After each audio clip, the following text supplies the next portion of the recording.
Wagwan people, what is up? What is up? Okay, so I just got done watching Cobra Kai Season 2. Just watched it over the last couple of days. It's 10 episodes, about 30 minutes each, so it's not very long.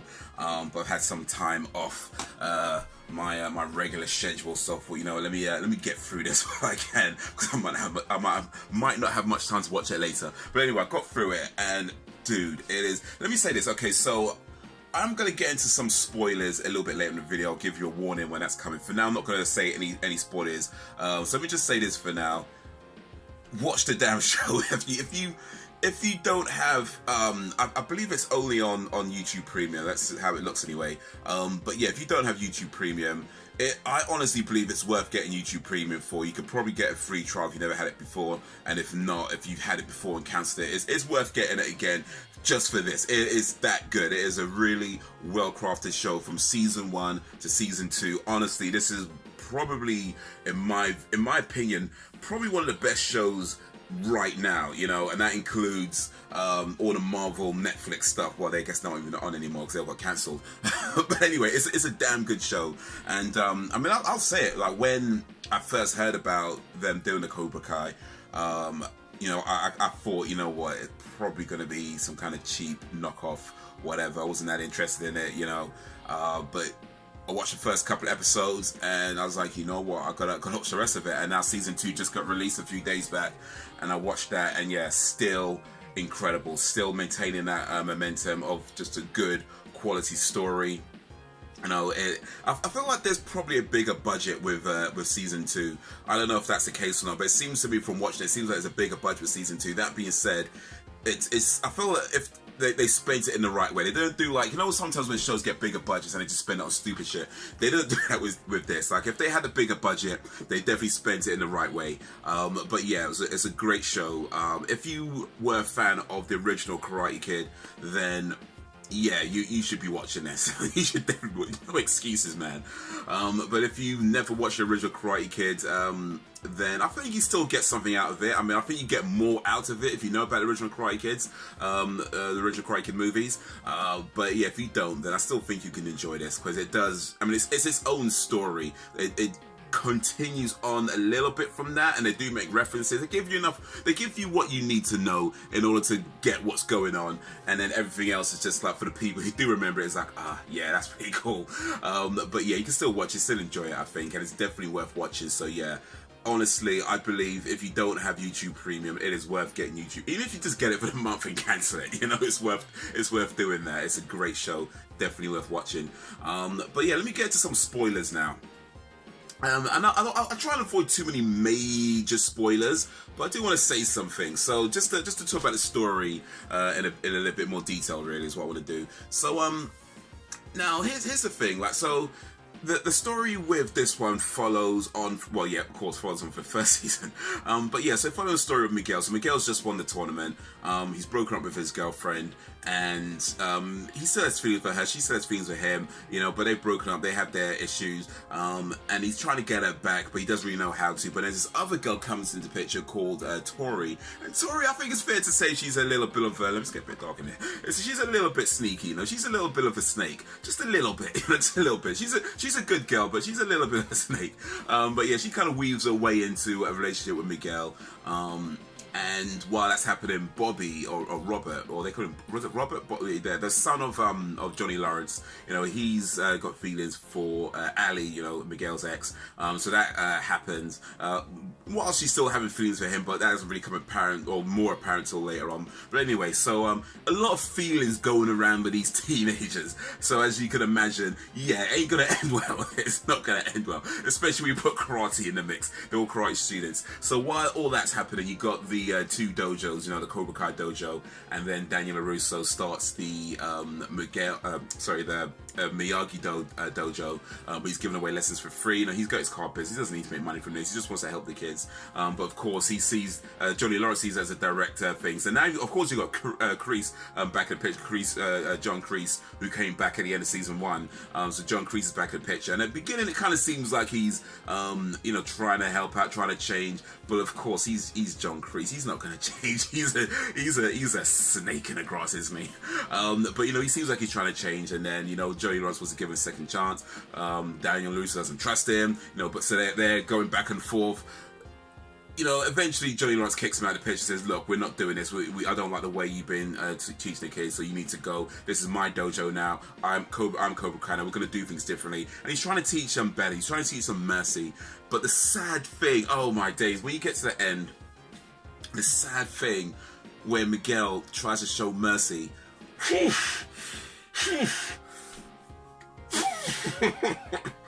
And it's like he did the right thing. That's the thing. He did the right thing. But man, I don't want to say. I don't want. But yeah, it's man. The story, the action, the dialogue, the way it played out.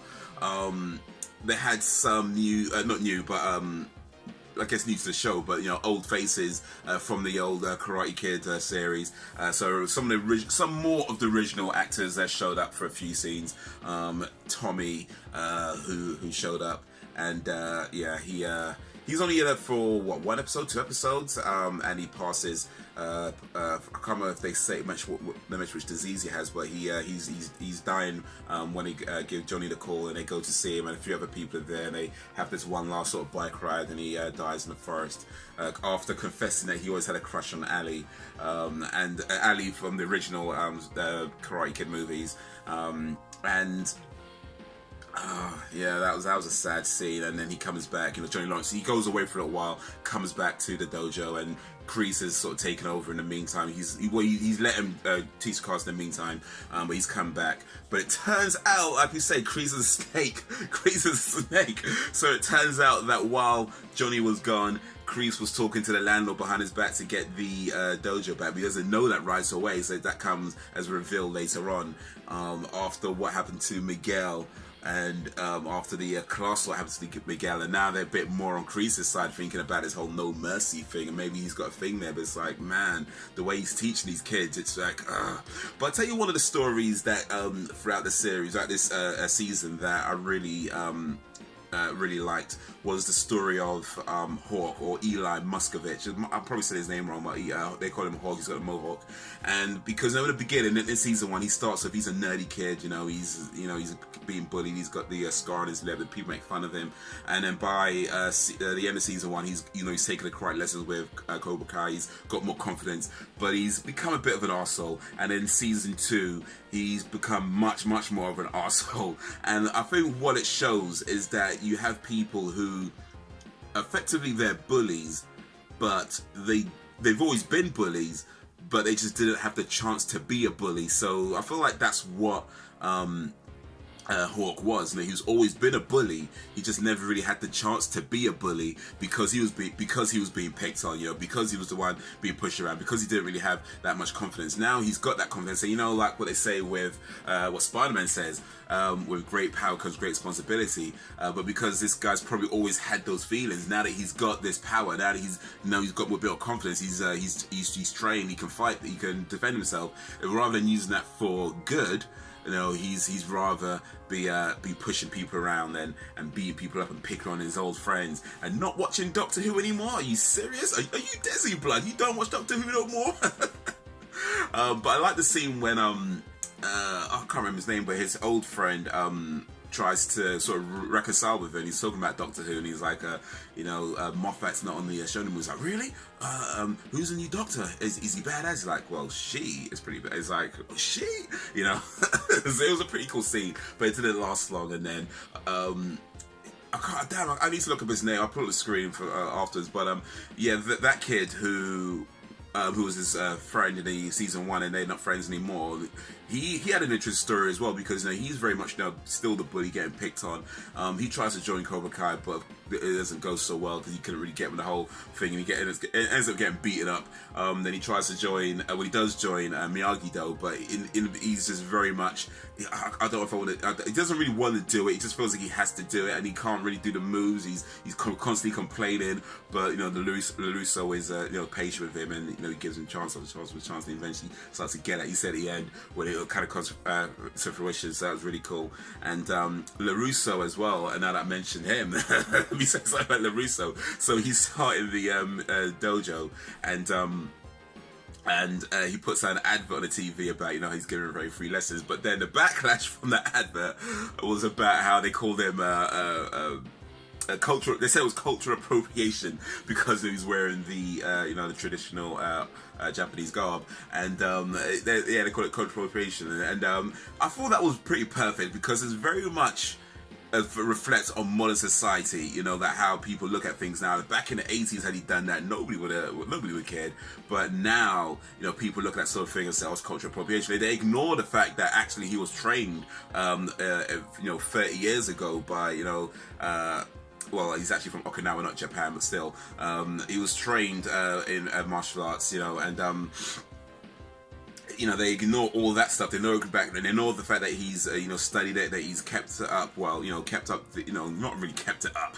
Let's be real, he hasn't really kept it up, but you know, he's kept up the sort of philosophies of it, and they ignore all that, and it's just like, oh, you're white and you're wearing this, so it's cultural appropriation. But I love that they gave it from Daniel a racist. That made me laugh. Daniel a racist. But yeah, no, it was just a great show all around. I really enjoyed it. I mean, I heard that season 3 has already been greenlit, so yeah, looking forward to that. But yeah, if you've not seen it, I know I'll talk to the Feast of Warriors. I don't want to give away some of the biggest reveals, just in case. But still, it's worth checking out, worth watching.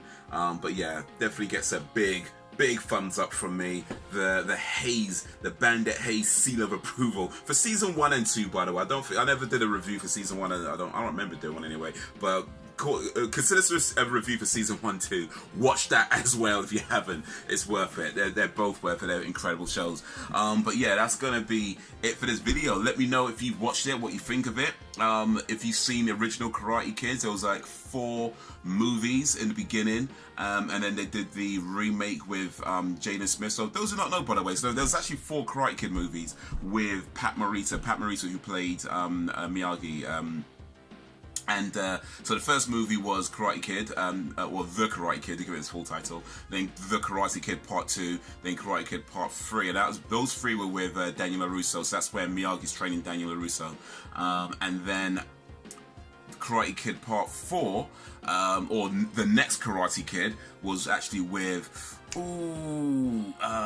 Hilary Swank. Hilary Swank as a Karate Kid. So yeah, she was real young when she did it. I don't know how old she was, but she was real young, maybe like, I don't know, 15, 16 or something like that. But yeah, she was probably, I don't know if it was one of her first movies, definitely, I'm almost certainly one of her early movies considering how young she was. But yeah, Karate Kid, the next Karate Kid part 4 with Hilary Swank. So I don't know how well that did. I don't know how many people saw it. I watched it, and I watched the new Karate Kid with Jaden Smith, which I thought was pretty good actually. My only issue with the Jaden Smith one is that I felt like, as good as it was, I felt like ultimately it didn't really need to be done. Like, it didn't really do anything that different from the original. You know, it's pretty much a beat for beat remake, which on paper sounds like a great idea, but when you watch it, it's kind of like, I guess for people who haven't seen the original one, it's fine. But if you have seen the original one, then you watch the Jaden Smith one, it's kind of like, well, what's the point of that? You know, what's the point? It's just the same story, the same plot, just, you know, with different actors in a different setting. You know, that's pretty much it. But it's beat for beat the original Karate Kid. Not much has changed, you know, so it was a decent movie, don't get me wrong. I'm not trying to knock it too much. I just felt, for me personally, it didn't seem like it was worthwhile. But a big part of that is because I have seen the original one multiple times at that point. Maybe you haven't seen the original one at all, then the new one would have been a better experience. Maybe, I don't know. You'd have to tell me if you saw that one first. But anyway, Karate Kids. Clearly, I've seen a lot of Karate Kids over the years, or Karate Kid movies. Karate Kids is something completely different. But I see Karate Kid movies over the years. But yeah, Cobra Kai season 2, watch it. Season 1 if you haven't already watched that as well, and all the other Karate Kid movies, watch them. Just watch all the Karate Kid movies and Cobra Kai. That's really what I'm trying to say here. Okay, but anyway, I've rambled on enough. So let me end this properly. If you like this video, give it a like and share it amongst your friends. If you did not like it, give it a dislike and share it amongst your enemies. You can check out more videos, follow me around the web, all links in the description. But that is all for now, so thank you for watching, and until whenever, if ever, strike first, strike hard, no mercy. but you know, show's something messy.